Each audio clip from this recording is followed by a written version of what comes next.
Well, now that the engine is in, we have to start hooking up all the stuff. I think I'll start with the steering column. Of course, I took that off to get the engine out.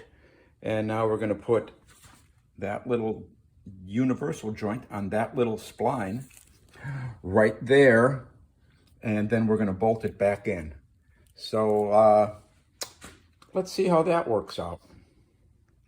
As you can see, I've got my pry bar here. And what I'm going to do is try to move this back and put the spline on. Now, how do you know where the spline goes? Well, I don't know. I'm turning it here. I can see the steering wheel move inside the car. So I'm going to put that where I think straight is. And I also put the front wheels where I think straight is.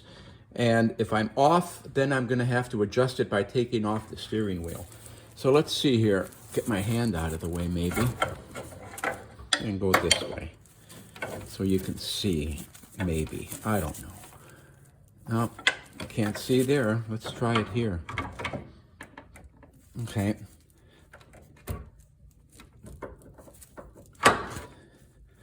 Get that started. And try to push it on now.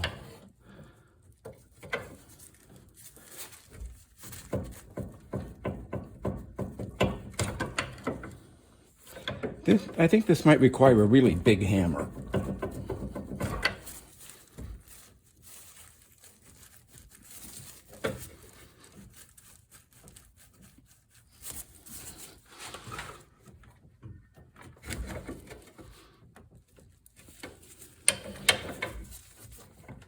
Some kind of fun, huh? Oh, there it goes. Whoosh. Now there is a bolt that'll go through here and hopefully fit in the groove in the spline. Let's see how that works out.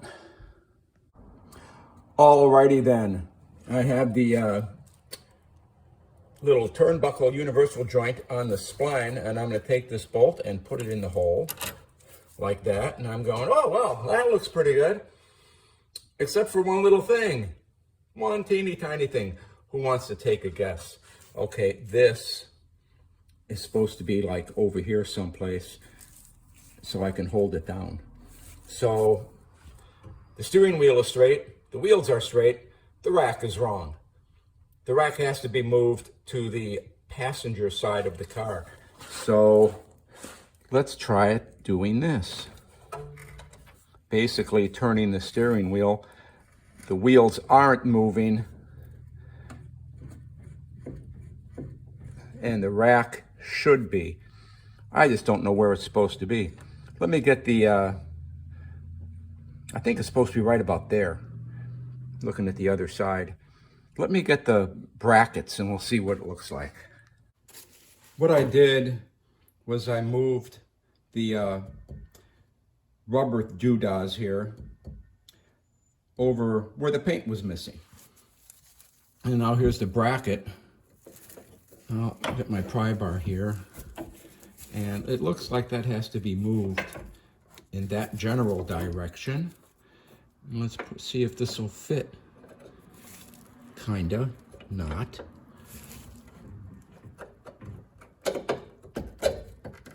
Woohoo!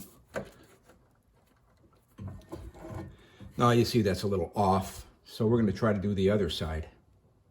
Okay, here's the other side, and as you can see, that is not even close to lining up. So let's get out our pry bar and slide it into place, maybe. Put our bracket on there. That should just go in. It should. But then again, if this was easy, everybody'd do it, right? You wouldn't have to pay somebody to do your car shit for you. There. When in doubt, get a bigger hammer. Okay, let's try moving it just a little bit. Maybe. Oh, I hit the camera. Well, I'm gonna have to fiddle with this a little bit. I mean, that kind of looks right. kinda.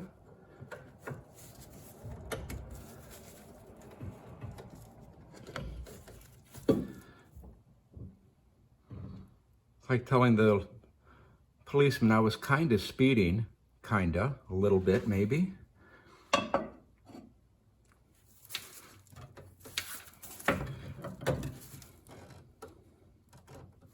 That looks better. Okay, what I'm gonna do now, maybe, is I got that bracket there. I got that bracket there. Whoosh, we go over here. Here's the little nuts and bolts that go on the bottom. Whoosh. So I'm gonna climb under there and try to bolt those on. And I'm not gonna bore you with that ordeal because it doesn't look like it's going to be a piece of cake. But those bolts go in. This bolt is supposed to go in.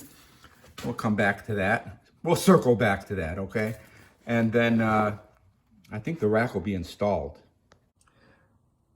The steering rack is attached. The two brackets holding the rubber grommets to the rack, to the frame, are all bolted in. The locking bolt is in.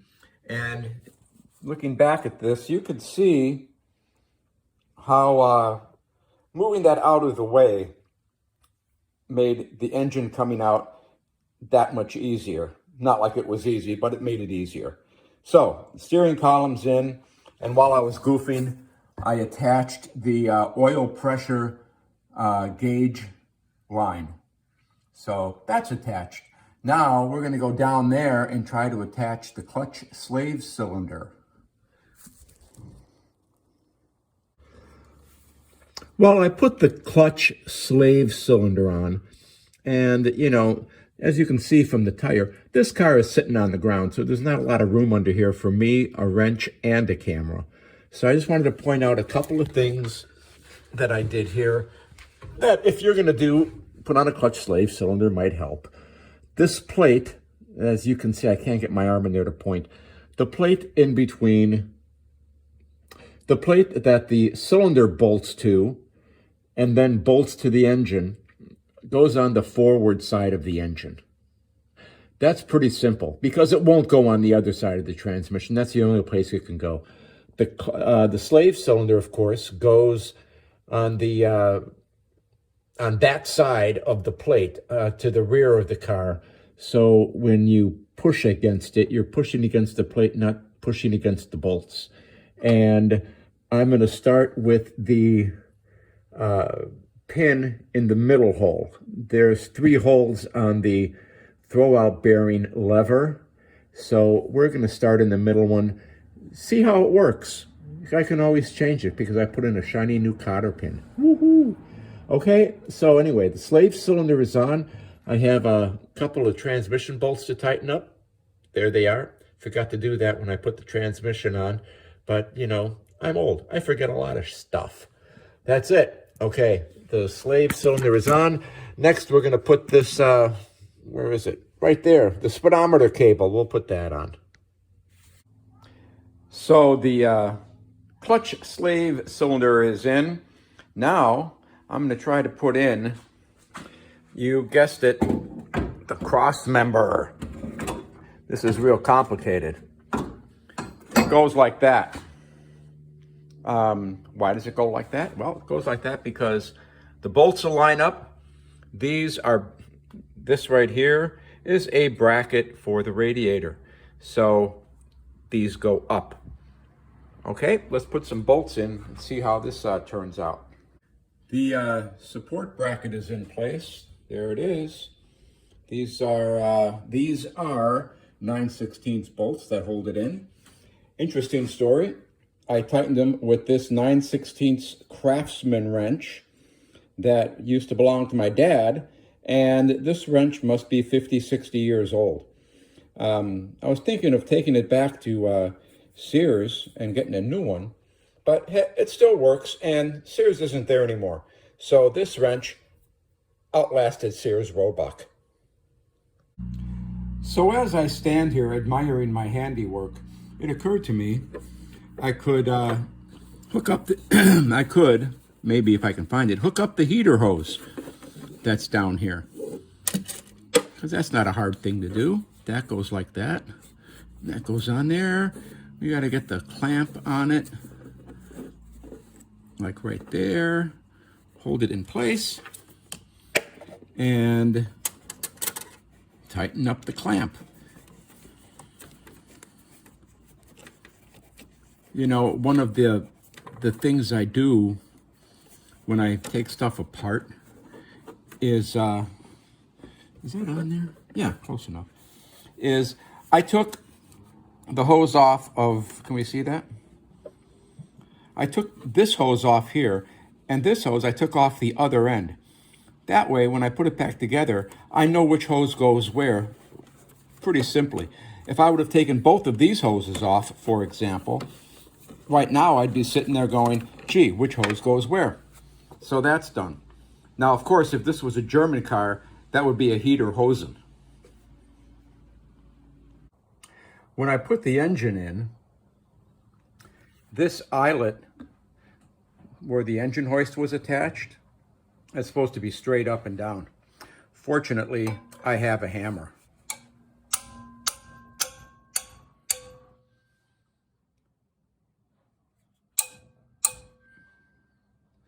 Much better. The next thing I'm going to try to do here is install the studs into the cylinder head that hold on the manifolds. That way I can hook up the exhaust pipe. And here they are, nice stainless steel ones. And I get to use my fastener assembly lubricant. Ooh, I'm excited. Here's all the studs and nuts and washers and stuff that hold on the manifolds. Unfortunately, I lost one of the stainless steel washers, so I have to use a steel one until I can hook old Maybell up to the buckboard and head down to the general store.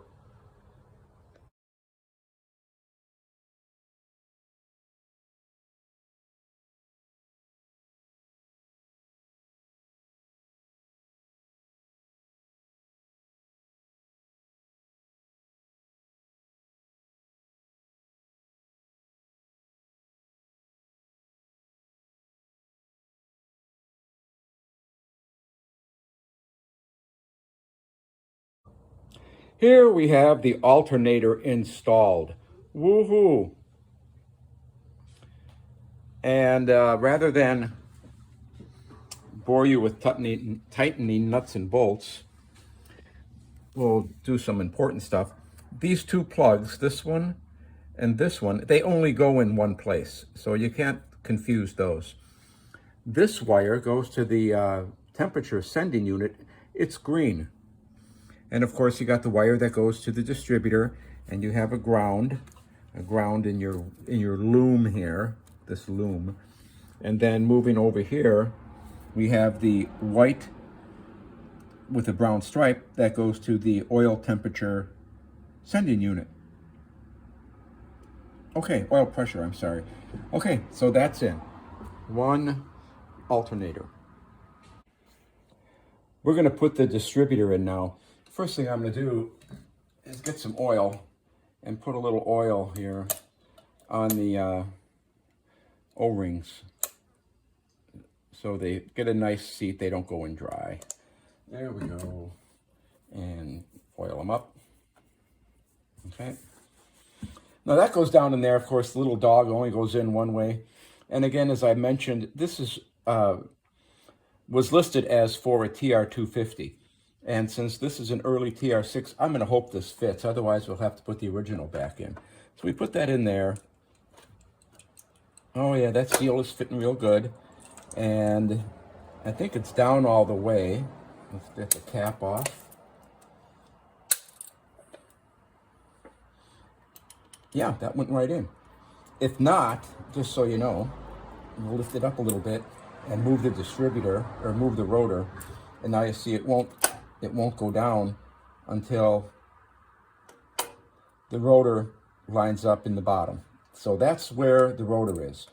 We have this much adjustment down the distributor.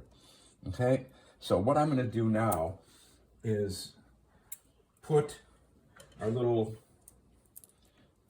nut in that holds the clamping plate in place.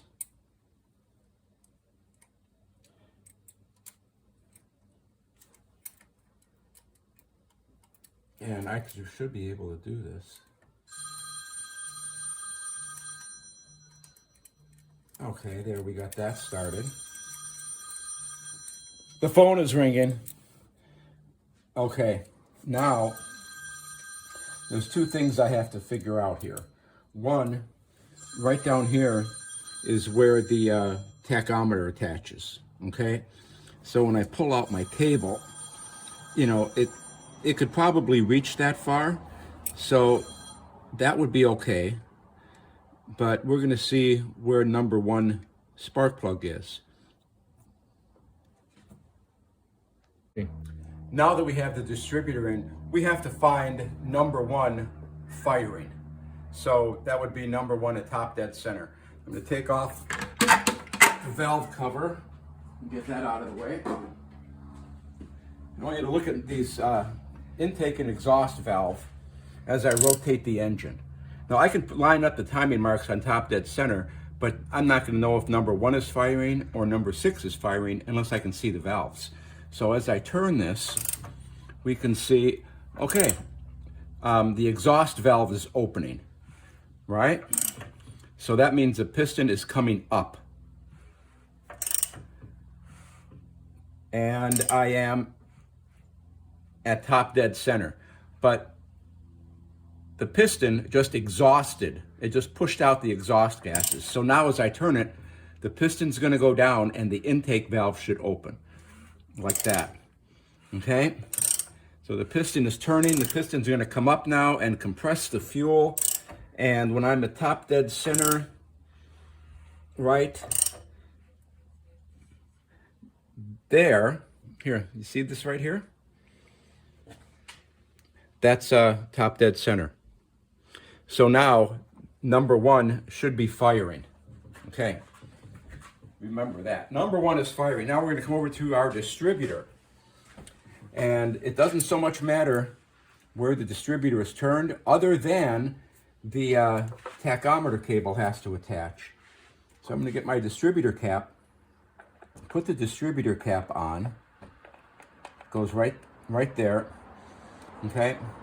And I'm gonna hold my finger where the rotor is pointing. The rotor is pointing right there, okay? Number one piston is firing, so therefore, that must be the number one spark plug. One, I believe it's counterclockwise. 1, 3, 5, 6, 2, 4, okay? That's number one. The piston is pointing at number one. Can I hook up, I don't know if you can see down here, can I hook up the tachometer cable? Yes, yes I can. I'll just put that on there and make that finger tight.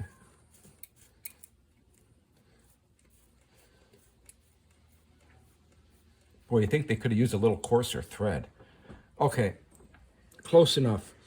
Now I have this much room to advance and retard the spark before and after top dead center. I'm gonna put the cap on. I'm gonna hold my finger where number one is again. Put the cap on. Put the cap on again. I can do this. There. Put the cap on again. That's number one plug. Right about there. Okay, now before we start the engine, that's right about there. I'm going to call that right there. Before we start the engine, we're going to static time this with the light bulb. Okay, for now, we're going to leave it right where it is. I'll snap the cap back in, maybe.